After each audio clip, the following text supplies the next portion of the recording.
Nous sommes samedi 27 mai 2023. Vous êtes les bienvenus sur la chaîne qui rassemble. À la une de cette édition, la Côte d'Ivoire veut atteindre le taux de 20% de décaissement d'ici fin juin 2023. D'ici fin juin, donc, dans la mise en œuvre des projets et programmes financés ou cofinancés par la Banque mondiale. Cette ambition a été émise hier lors de la revue annuelle des projets et programmes financés par la Banque mondiale qui s'est tenue en présence du Premier ministre Patrick Achi. C'est parti pour la deuxième phase des consultations sectorielles en vue de préparer la Côte d'Ivoire aux négociations relatives à la ZLECAf. Ces concertations concernent les services sociaux de base, la santé, les services récréatifs, culturels et sportifs. Les membres du comité national de la ZLECAf ont été formés. Et puis, abruti par l'alcool, incapable de réagir, Sandadia n'avait pas survécu à une surdose de sodium liée à l'ingestion d'huile de poisson. Le drame, qui remonte à 2018, avait suscité une vive émotion en Belgique où les baptêmes estudiantins sont une tradition bien ancrée avec leurs soirées alcoolisées et leur lot de dérapage. 18 de ses camarades ont été jugés hier et fixés sur leur sort. Hier, lors de la revue annuelle des projets et programmes financés par la Banque mondiale, Patrick Achi a donné des orientations aux coordonnateurs de projets et exprimé ses attentes vis-à-vis de la Banque mondiale, assurant que le gouvernement ivoirien s'engage à prendre en compte les recommandations formulées par les travaux de la revue dans le seul objectif d'améliorer les conditions de vie des populations. Agriculture, infrastructure, protection sociale, capital humain, accès à l'eau potable et à l'électricité. Dans ces domaines et bien d'autres encore, l'appui de la Banque mondiale au gouvernement pour le financement de projets représente au 25 mai 2023 un volume de 5 milliards 775 millions de dollars. Accès amélioré à l'eau potable, c'est plus de 25 000 branchements sociaux qui ont été réalisés. Dans le secteur du développement de la protection sociale, c'est déjà en quelques années plus de 327 000 ménages qui ont bénéficié du programme des filets sociaux et il y a à nouveau 100 000 ménages qui sont enregistrés en ce moment. Il convient de se féliciter de l'accroissement substantiel des appuis de la Banque mondiale à la Côte d'Ivoire qui ont doublé, passant de 2,8 milliards de dollars en 2019 à 5,7 milliards de dollars en 2023. Comparé à 2017, c'est quasiment une multiplication par 5 du portefeuille. Soutient cette performance un programme basé sur les résultats qui favorise un taux de décaissement de 15%, soit un bond de 5% par rapport aux résultats de la 9e revue des projets et programmes financés et cofinancés par la Banque mondiale. Cette 10e revue, l'occasion pour l'État et son partenaire d'identifier pour chacun les leviers à améliorer. En particulier pour les projets en infrastructure, nous aimerions bien que les décisions et les négociations de ces projets ne se fassent que lorsque près de 50% du montant soit déjà prêt à être mis en passation de marché. De la capacité des entreprises sélectionnées et les retards d'exécution des contrats, il s'agit ici de faire en sorte que les propositions concrètes soient mises sur la table et permettent un processus de sélection plus rigoureux et le renforcement des capacités, la transparence, la redevabilité et l'application stricte des dispositions légales et réglementaires. Tout en saluant les conclusions de cette 10e revue, le Premier ministre Patrick Achi engage l'État et la Banque mondiale à réformer leur partenariat. Nous sommes les premiers à être convaincus qu'il y a des réformes importantes à faire au niveau de l'administration, dont justement les contrats de performance que le ministre des Finances vient de mettre également en place pour pouvoir avoir un suivi plus minutieux, que ce soit depuis la phase d'identification des projets en termes de préparation, en passant par les parts, jusqu'à ce qu'on arrive véritablement à la préparation des DRF et au décaissement. Il y a également du côté de la banque, je crois, un certain nombre de difficultés qu'il faut ensemble que nous levions.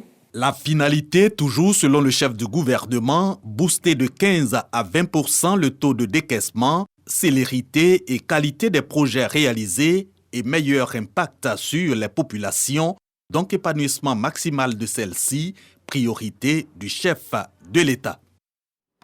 Un commentaire de Léon Brault du service économie de la rédaction de RTI1. De la primature, on part au Sénat à Yamoussoukro où le ministre des Mines, du Pétrole et de l'Énergie a présenté le projet de loi de ratification portant code minier. Devant la Commission des affaires économiques et financières de l'institution parlementaire, le représentant du gouvernement a indiqué que cette loi, une fois promulguée, permettra d'accentuer la lutte contre l'orpaillage illégal. Projet de loi adopté à l'unanimité des sénateurs présents. L'orpaillage illégal touche l'ensemble du territoire national. Destruction des terres agricoles, grand banditisme, drogue, viol, la note est salée. Le gouvernement met tout en œuvre pour préserver un état de droit. C'est tout le sens de la présence du ministre des Mines, du Pétrole et de l'Énergie, Mamadou Sangafoua Coulibaly, devant la Commission des affaires économiques et financières du Sénat, la Chambre haute du Parlement. Mamadou Sangafoua Coulibaly est porteur, au nom du président de la République, d'un projet de loi de ratification portant code minier. On peut saisir le matériel et les biens des orpailleurs illégaux et sans qu'au préalable il y ait une poursuite. Le procureur de la République est le seul compétent quand il s'agit de poursuivre les orpailleurs illégaux sur l'ensemble du territoire. Cela a été fait dans un souci de montrer à quel point ce dossier préoccupe au plus haut niveau, mais aussi de le mettre en harmonie puisque au niveau de l'unité de lutte contre l'orpaillage illégal dépend directement du Comité national de sécurité, présidé par le président de la République en personne. Exposer des motifs cohérents, élégance et parfaite maîtrise du dossier au cours des échanges avec les sénateurs. C'est à juste titre que Mamadou Sangafoua Coulibaly obtient l'adoption à l'unanimité de la ratification du projet de loi portant code minier en Côte d'Ivoire.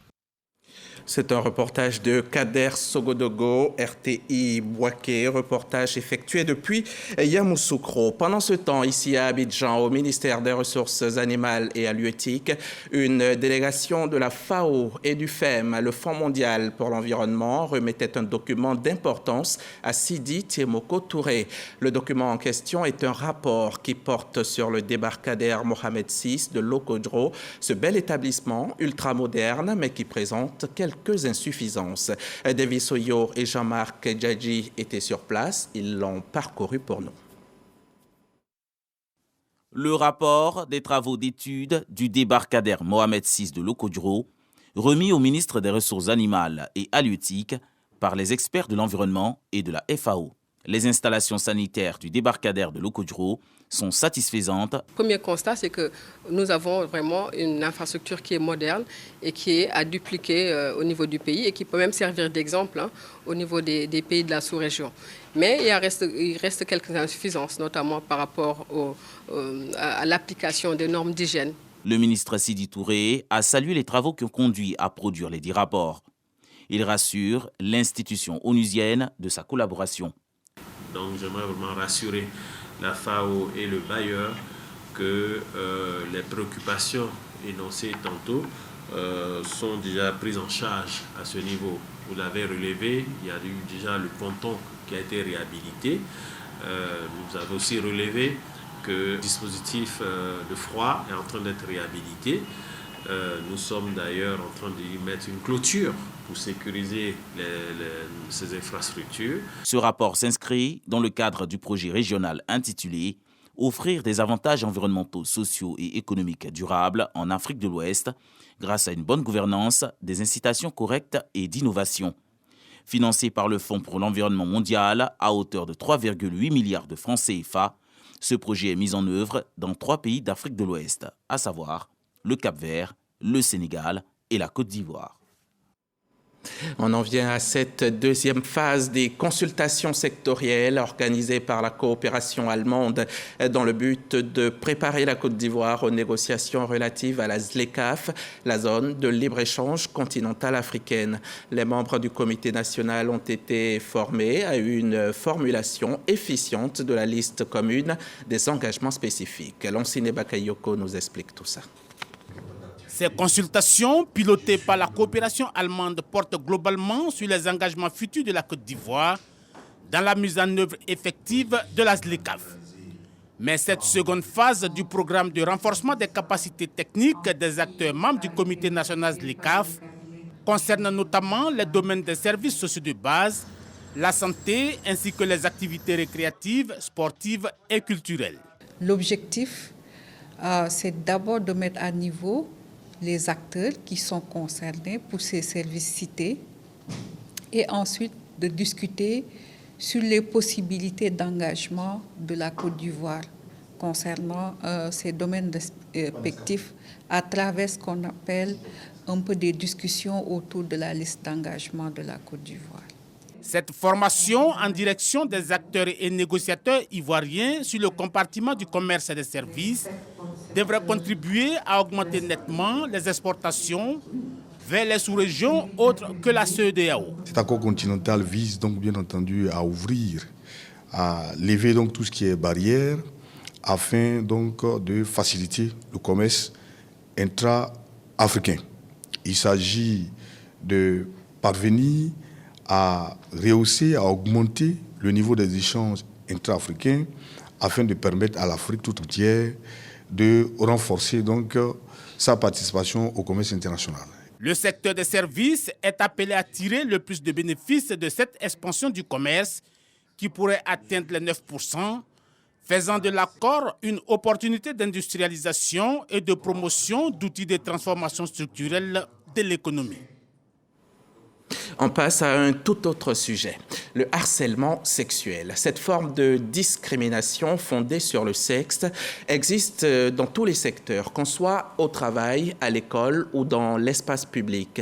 C'est un enchaînement d'agissements hostiles dont la répétition et l'intensité peuvent affaiblir psychologiquement la victime. Le harcèlement sexuel vise à intimider la victime, à la dominer ou à obtenir un acte sexuel et tout le monde est concerné, aussi bien les hommes que les femmes, même si en milieu professionnel, les femmes sont plus nombreuses. C'est une femme qui a mené sa petite enquête, c'est Ami Diarra-Souba, et c'est tout à fait librement qu'elle a choisi Jean-Marc Djadji pour commenter le sujet. Une femme assise et esselée. Nous l'appellerons Natacha. Mariée et mère de 2 enfants, elle est assistante bilingue de formation. Sa vie professionnelle prend du plomb dans l'aile le jour où son employeur commence à la regarder différemment. Il est devenu le directeur des ressources humaines. Il m'a dit que si je ne cédais pas à lui, j'allais prendre ma retraite au niveau du standard. Et j'ai refusé. J'ai supporté ça. J'ai été humiliée encore. Je suis descendue à mon poste toute pleurant. En 2019, c'est là même que ça va commencer. 8 ans à subir les avances répétées de nature sexuelle de son supérieur hiérarchique. Natacha finit par perdre son emploi. Ses malheurs ne font que commencer. Depuis octobre 2021 jusqu'à aujourd'hui, je n'ai pas de salaire parce que je suis femme, parce que j'ai refusé de donner mon sexe tout simplement à un homme. Aujourd'hui, elle vit avec sa mère et ses enfants à la recherche d'un autre emploi pour subvenir aux besoins de la famille. Boris, ancien couturier, lui aussi va être victime de harcèlement de la part d'une cliente fortunée. Un jour, j'étais dans mon atelier et j'ai reçu une dame qui est venue avec une voiture qui a garé et qui a envoyé des habits à coudre. Il y avait au moins 5 complets qui étaient finis. Et donc, elle m'a demandé de lui envoyer ça chez elle. Elle a essayé encore les habits et cette fois-ci, elle m'a dit non, de rentrer en chambre et qu'elle va essayer ça devant moi parce qu'elle est un peu fatiguée, elle ne peut pas aller au salon. Elle a bouclé la porte et elle s'est déshabillée. Quand elle s'est déshabillée, elle voulait que forcément elle me dise non, aujourd'hui là, pardon, il ne faut pas me laisser. Je dis non madame, c'est pas comme ça, je vous en prie. Je me suis mis à genoux, j'ai parlé, j'ai commencé même à pleurer. Et le manège va se répéter au péril de sa vie. Aujourd'hui, Boris est un homme traumatisé. Voulant sauver sa vie, Boris se réfugie durant 2 ans dans son village. En Côte d'Ivoire, 4 femmes sur 10 sont victimes de harcèlement en milieu professionnel, selon le rapport de juillet 2022 édité par le Réseau ivoirien pour la défense des droits des enfants et de la femme, REDEF.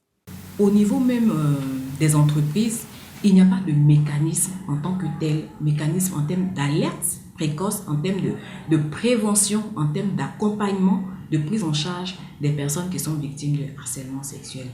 Donc, ce que nous avons fait, c'est de porter à la connaissance des autorités et de toute la population pour dire que c'est un phénomène qui existe. Une trentaine de plaintes a été recueillie par la direction du service requête et investigation du Conseil national des droits de l'homme, CNDH. L'institution prône une assistance plus renforcée. Le harcèlement sexuel en milieu professionnel, qu'importe le genre, les chiffres sont évocateurs. De 2021 au 31 mars 2023, le CNDH à notre niveau aussi à travers les différents modes de saisine que sont la saisine directe qui peut se faire par courrier, la saisine via le numéro vert, on a un numéro vert gratuit qui fonctionne 24/24 et la saisine par voie électronique. Par ces voies de saisine, nous avons enregistré en tout et pour tout 33 cas de harcèlement, notamment les harcèlements sexuels. Et sur ces 33 cas, nous avons 32 qui ne concernent que les femmes. Au-delà de la saisine, le CNDH dispose de plusieurs voies de recours. Quand nous sommes saisis, soit nous adressons un courrier à l'adresse de la personne qui est mise en cause. Ça peut être un courrier d'éclairage, mais vous convenez avec moi que lorsque la personne qui se plaint, la victime se plaint de quelqu'un, lorsque vous saisissez directement la personne qui est mise en cause, ça va dans le sens de lier son sort. Et qu'est-ce que nous faisons de façon stratégique? Nous interpellons si la personne a un supérieur hiérarchique, nous adressons un courrier d'implication au supérieur hiérarchique, surtout lorsque les preuves matérielles, nous les avons à notre disposition. Le ministère de la Femme, de la Famille et de l'Enfant va plus loin. Au bureau dédié aux violences basées sur le genre VBG, une stratégie est mise en place. Le premier mécanisme que nous avons mis en place, c'est la ligne verte. On peut dénoncer ces violences qu'on subit en appelant à la 1308 pour dénoncer les cas de violences qu'on subit. On peut également se rendre dans les services sociaux pour partager la souffrance qu'on traverse, afin de bénéficier d'un accompagnement par les travailleurs sociaux. 12% des femmes et 2% des hommes déclarent avoir été victimes de harcèlement sexuel en milieu professionnel, selon une enquête de l'Institut national d'études démographiques INED, publiée en 2018. Les victimes refusent de dénoncer leur bourreau par peur de représailles. Ce fléau reste encore un sujet tabou en Côte d'Ivoire, d'après les conclusions d'experts de l'Organisation internationale du travail, OIT. Harcèlement sexuel en milieu professionnel, un sujet toujours tabou. C'est un joli reportage signé Diarasouba Ami, Jean-Marc Djadji, Husser Blei. La digitalisation s'installe de plus en plus au cœur de l'administration publique. On part tout de suite au centre d'éducation à distance de Cocody, où s'est tenu un atelier de formation des responsables des ressources humaines. Ils y étaient formés à la digitalisation du processus de décoration des fonctionnaires et agents de l'État. Ils ont été instruits au nouvel outil Ordre de mérite qui évoque la transparence dans les critères de sélection. Les précisions de Serge Pacom-Didi et Jean-Marc Djadji. Ordre du mérite, un nouveau module pour digitaliser le processus de décoration des fonctionnaires et agents de l'État.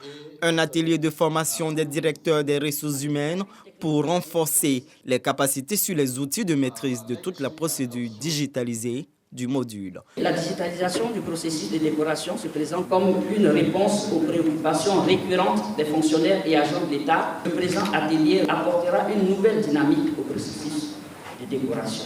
Le module Ordre de mérite pour faire connaître l'ordre de mérite de la fonction publique, promouvoir la transparence dans les critères de sélection. L'idée, c'est de moderniser l'administration et se situe dans le cadre des réformes pendant la modernisation de cette administration à travers le module Ordre du mérite. Certaines personnes qui font toute leur carrière dans l'administration et qui espéraient au sortir de leur carrière avoir une décoration n'ont pas pu l'être. Ce module-là va permettre d'être plus efficace plus efficient. Il y a vraiment des personnes qui sont valeureuses et qui ne savent pas trop bien comment se faire connaître. Et cet outil est là et comme elle est numérique, donc elle sera accessible à la majorité des fonctionnaires. Ce nouveau module vient donc entérimer la digitalisation de l'administration ivoirienne, telle que mise en œuvre par le ministère de la fonction publique, représenté par son directeur de cabinet. Toutes les réflexions tendant à améliorer le mécanisme existant sont salutaires et encourageantes. Institué par décret, l'ordre du mérite de la fonction publique est une distinction honorifique destinée à récompenser les fonctionnaires et agents de l'État qui se sont distingués par leur travail, leur contribution active au service de l'administration. L'édition 2023 est prévue pour le mois de juin prochain. La fièvre hémorragique de Crimée-Congo est une maladie courante provoquée par un virus transmis par les tiques et les animaux d'élevage. Il provoque des flambées de fièvre hémorragique virale sévère avec un taux de létalité pouvant atteindre les 40%. Des germes de cette fièvre viennent d'être découverts en Côte d'Ivoire, dans le département de Korogo. Le ministère des Ressources animales est donc en alerte maximale. Une délégation s'est tout de suite rendue à Tioro-Niaradougou pour sensibiliser les éleveurs. Lonsine Bakayoko.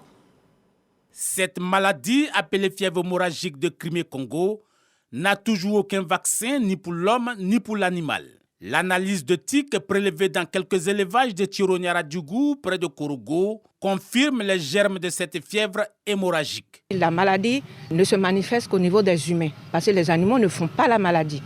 Donc un animal a été abattu et disons, ça a été consommé, mais le cas humain a été pris en charge rapidement par les services de la santé. Ce film de sensibilisation d'une dizaine de minutes montre les manifestations de la maladie et fait comprendre la gravité de la situation aux éleveurs. Le virus se transmet à l'homme soit par les piqûres de tiques, soit par contact avec du sang ou des tissus d'animaux infectés pendant ou après l'abattage. Les cas se sont produits en majorité chez des personnes travaillant dans le secteur de l'élevage, comme les exploitants agricoles, les employés des abattoirs ou les vétérinaires. Cet exercice permet de mettre ensemble tous les acteurs afin que chacun connaisse son rôle à jouer si jamais il y a une éventualité de cette crise-là, de cette maladie au niveau d'un élevage. La maladie est caractérisée par des flambées de fièvre hémorragique virale sévère d'une létalité de l'ordre de 40%. Et Lonsine Bakayoko l'a dit, il n'existe malheureusement pas de vaccin ni pour l'homme ni pour l'animal. Allons-y maintenant aux assises de la Commission nationale de la carte scolaire. Cette commission qui lutte contre les disparités constatées en matière d'implantation d'infrastructures scolaires dans le système éducatif. Cette année, il sera question de statuer essentiellement sur les demandes d'autorisation d'ouverture des établissements pour la rentrée scolaire 2023-2024. À les précisions de Davis Oyo et Jean-Marc Djadji. Création d'écoles préscolaires, primaires et collèges, ouverture et extension des écoles et collèges, y compris les changements de dénomination et les fermetures des établissements, constituent la principale mission de la Commission nationale de la carte scolaire. Et réunis en assemblée, les acteurs planchent sur les travaux réalisés par les commissions locales en cette année 2023. Les présentes assises de la Commission nationale de la carte scolaire permettront de valider in fine le document Mesures de carte scolaire 2023 issu des travaux des commissions régionales, et ce, dans l'optique d'assurer le maintien et autres déterminants de la qualité de notre système éducatif. Pour la rentrée scolaire 2023-2024, au niveau du préscolaire, ce sont environ 378 demandes d'ouverture et au niveau du collège, 55 demandes d'ouverture d'établissement. Pour bénéficier de l'autorisation d'ouverture, il faudrait respecter un certain nombre de critères, en plus des infrastructures modernes. Au niveau du privé, par exemple, en plus des bâtiments physiques, le total des enseignants dont il dispose, il doit avoir au moins 2/3 d'enseignants permanents. C'est un critère très strict. Il y a aussi la disponibilité des programmes d'enseignement.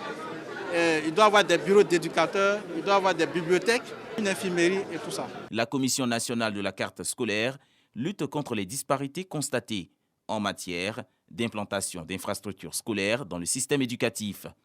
Carte scolaire et amélioration des conditions d'apprentissage est le thème retenu pour ces assises 2023. Et le tout nouveau bureau de l'Association des administrateurs de l'Assemblée nationale a été installé officiellement, c'était hier au plateau, au sein de l'institution. Son rôle, c'est de mettre en place un ensemble de mécanismes pour améliorer les conditions de travail au sein de l'institution parlementaire. Angela Diallo et Moussa Konaté ont assisté à la cérémonie d'installation. Renforcer les capacités des membres, consolider les liens confraternels et développer un esprit d'équipe, d'entraide et de solidarité en vue de contribuer au rayonnement de l'institution parlementaire. C'est l'objectif de l'Association des administrateurs de l'Assemblée nationale, 3ANC.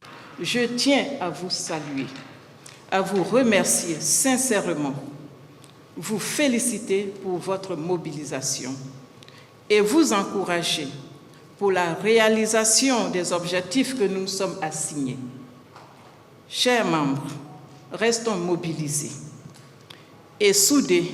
Le bureau et les membres de la 3ANC sont présentés officiellement. La mise en place de l'organisation est soutenue par l'institution. Nous nous inscrivons dans la dynamique lancée par Madame la Présidente tout à l'heure de la 3ANC de la formation. Vous avez appelé de tout votre vœu la révision du statut du personnel. Je voudrais vous dire ici que vous avez été entendus. C'est pourquoi il est bon d'amorcer un processus de renforcement des capacités de toutes les personnes travaillant au sein de l'institution en vue de donner un éclat retentissant à notre institution. Créée le 23 juin 2021, l'Association des administrateurs de l'Assemblée nationale compte à ce jour 63 membres actifs et est dirigée par un bureau exécutif composé de 9 membres.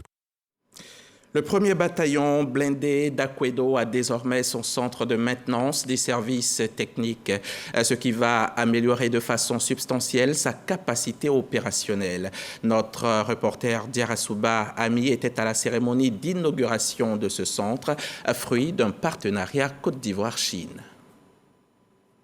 C'est un atelier spécialisé dans la maintenance des équipements blindés. Il se compose de plusieurs parties, notamment une station-service, une zone de montage, des unités collectives et une zone de peinture pour les petites activités. L'objectif vise à renforcer le parc automobile de l'armée ivoirienne à la capacité opérationnelle en vue de faire face à toute éventualité. Le premier bataillon s'est aussi doté de maintien en condition opérationnelle de ces engins. Le premier bataillon blindé peut se targuer de disposer pour le maintien en condition opérationnelle de ces engins d'un nouveau réservoir de maintenance permettant le démontage, l'assemblage, la maintenance d'engins, etc. Soit 10 fonctions de réparation et des outils de niveau 4, autant pour les besoins quotidiens de maintenance et de réparation. Ce centre de services techniques est le fruit d'une coopération entre la Chine et la Côte d'Ivoire. Le général des corps d'armée, Lassina Doumbia, s'est félicité de la qualité de cette coopération. Une étape dans la vision stratégique des forces armées de Côte d'Ivoire. Il s'agit pour nous d'acquérir toute la technologie, toute la compétence, toutes les capacités techniques, d'assurer le maintien dans la durée des équipements que l'État de Côte d'Ivoire nous permet d'acquérir.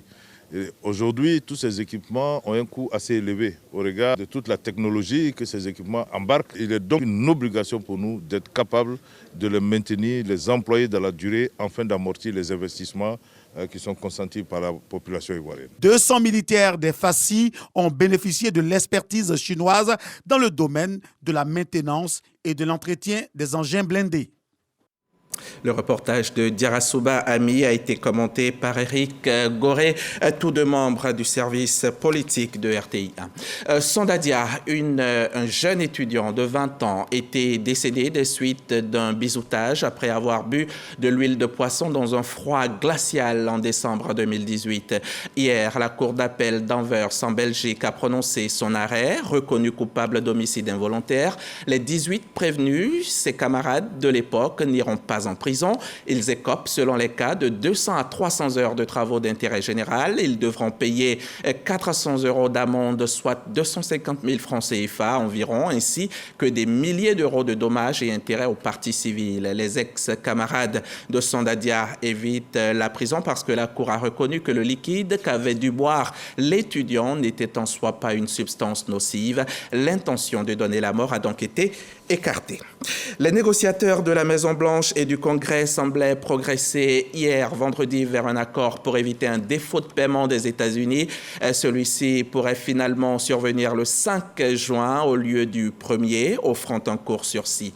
Le président de la Chambre des représentants, principal protagoniste républicain de ce feuilleton politico-financier, avait noté des progrès, mais rien n'est acquis tant que tout n'a pas fait l'objet d'un accord. La directrice générale du FMI, Kristalina Georgieva, a jugé que trouver une solution était primordial pour l'économie mondiale, tout en soulignant que les États-Unis devaient faire plus pour réduire la dette publique. Voilà l'essentiel de l'actualité pour cette édition. Mais avant de nous quitter, sachez que le ministre de l'Emploi et de la Protection sociale porte à la connaissance des populations vivant en Côte d'Ivoire qu'en application du décret numéro 2011-371 du 4 novembre 2011, modifiant et complétant l'article 2 du décret numéro 96-205 du 7 mars 1996 déterminant la liste et le régime des jours fériés. Le lundi 29 mai 2023, lundi de Pentecôte, est déclaré jour férié et chômé sur toute l'étendue du territoire national. À demain, 13h.